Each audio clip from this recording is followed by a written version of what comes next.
Hi dear children, welcome back to our basic science class. Today we are going to recollect the whole chapter Food for Health. Okay children, let's start. First we discussed about carbohydrates, protein, fat, vitamins, minerals, fibers and water. Carbohydrates. Carbohydrate is made up of carbon, hydrogen and oxygen. Its chief function is to provide energy for physiological activities. Starch, sugar, glucose and cellulose are different forms of carbohydrate.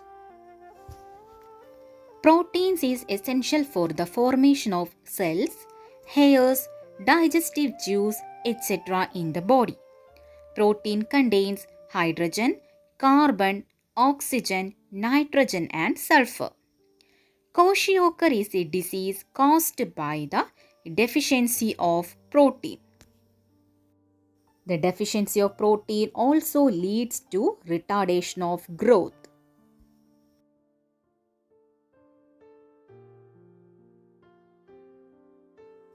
Fat.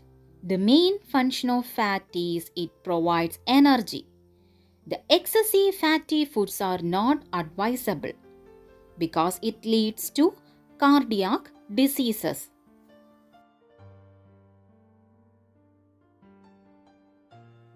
Then we discussed about vitamins. Vitamins are two types, fat-soluble vitamins and water-soluble vitamins. The fat-soluble vitamins are vitamin A, D, E and K. The water-soluble vitamins are vitamin B and C. First, vitamin A. It helps in the health of eye, skin, hair, etc. Carrot, amaranthus, milk products, liver, pea leaves, taro leaves, moringa leaves, etc. are rich in vitamin A. Next is vitamin D. It helps in the health of bone and teeth and the absorption of calcium and phosphorus. Vitamin D is synthesized in the body from sunlight, and the milk products also contain vitamin D. Next is vitamin E. It helps in the health of nerves and red blood cells. The vegetable oils are rich in vitamin E. Vitamin K. It helps in the clotting of blood in wounds. Cabbage, amaranthus, cauliflower, etc. are contain vitamin K. Then vitamin B. It is soluble in water. It helps in the utilization of carbohydrate and protein in the body, formation of red blood cells, health of skin. Bran of cereals, egg, milk, taro leaves contain vitamin B. Vitamin C also soluble in water. It helps in the health of the skin, teeth, gum and blood cells. Fruits, gooseberry, moringa leaves, papaya, etc. contains vitamin C. Next, we discussed about the deficiency disease of the nutrient factors and its symptoms. First, vitamin A. The deficiency disease of vitamin A is night blindness. Difficulty to see in dim light is the symptom of night blindness. Next, vitamin B. The deficiency disease of vitamin B is mouth sores. Lesions in the mouth is the symptom of mouth sores. Next, vitamin C. The deficiency disease of vitamin C is scurvy.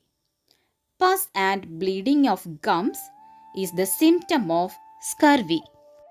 Next nutrient factor is vitamin D. The deficiency disease of vitamin D is rickets. Bones become brittle and bent is the symptom of rickets. Next, iron. The deficiency disease of iron is anemia.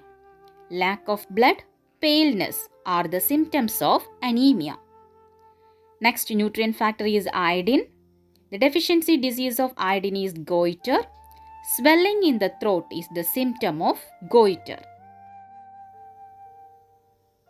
Then we discussed about nutrient deficiency diseases.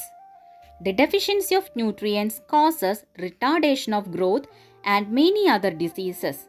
Such diseases are called nutrient deficiency diseases.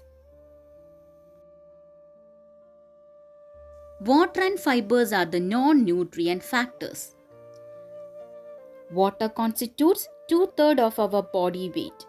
Water acts as the medium for many physiological activities including digestion.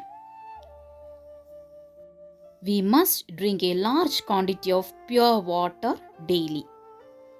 Next, about fibers. Fibers are a kind of carbohydrate which cannot be digested by the body. They are mainly composed of cellulose. The fibers help in the movement of excretory materials in the large intestine. At last, we discussed about balanced diet. The food that contains all the nutrients in required quantities is termed as balanced diet. Children, we all should follow a balanced diet in our daily life. Dear children, there is an activity for you. Examine the food charts prepared by 3 students. Whose food chart is more balanced? Why? You should write the answer of this question in your rough note. Okay children, I hope all of you understood about this chapter very well. Read the textbook. See you in the next class. Thank you.